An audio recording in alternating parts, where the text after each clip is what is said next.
Indian national development inclusive alliance यानी कि India विपक्षी दलों के नए गठबंधन का यही नाम रखा गया है। बेंगलुरु में 26 विपक्षी दल एक साथ जुटे और 2024 के लिए नया गठबंधन बनाया। इसके बाद सभी नेताओं ने एक मंच पर आकर साझा प्रेस कॉन्फ्रेंस की। प्रेस कॉन्फ्रेंस की शुरुआत में कांग्रेस अध्यक्ष मल्लिकार्जुन खड़गे ने इस गठबंधन के नाम की औपचारिक घोषणा की। उन्होंने बताया कि सभी दलों ने इंडिया नाम पर सहमति जताई है। इसके बाद खड़गे ने अपनी प्रेस कॉन्फ्रेंस में आज की बैठक को सफल बताते हुए कहा कि अगले चरण की बैठक मुंबई में होनी है और 2024 लोकसभा चुनाव के लिए दिल्ली में एक सचिवालय बनाया जाएगा।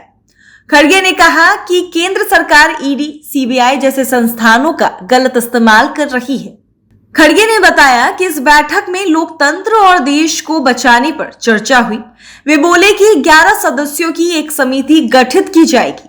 इसके संयोजक का नाम अगली बैठक में तय होगा। इसके बाद ममता बनर्जी ने कहा कि बैठक बहुत अच्छी रही।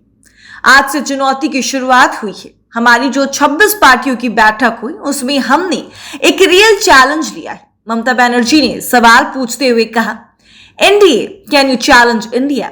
ममता बनर्जी ने कहा कि इंडिया जीतेगा, बीजेपी हारेगी। इसके बाद अरविंद केजरीवाल बोलने आए और उन्होंने कहा, अच्छी बात है कि कुनवा बढ़ रहा है। पटना की बैठक में भी हम पहले जुटे थे, अब और ज्यादा लोग जुटे हैं। केजरीवाल ने भाजपा पर हमला बोलते हुए कहा कि इन्होंने रेलवे बेच दी, एयरपोर्ट बेच दिया, धरती बेच दी, आसमान बेच दिया। इन्होंने हर सेक्टर को बर्बाद कर दिया।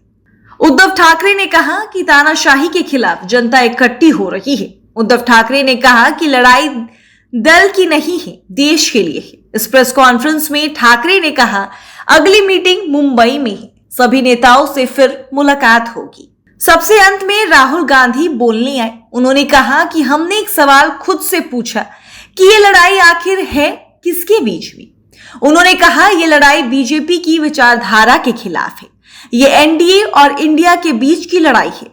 राहुल गांधी ने कहा कि देश में बेरोजगारी फैल रही है, देश का पूरा धन चंद हाथों में जा रहा है। इस प्रेस कॉन्फ्रेंस में पत्रकार ने सवाल पूछा कि इस गठबंधन को कौन लीड करेगा।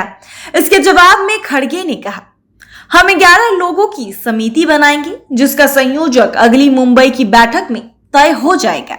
एक सवाल यह भी पूछा गया कि यूसीसी पर इतने सारे विपक्षी दल क्या सोचते हैं। इसके जवाब में खड़गे ने कहा कि जिसका वजूद ही नहीं उस पर क्या चर्चा करना।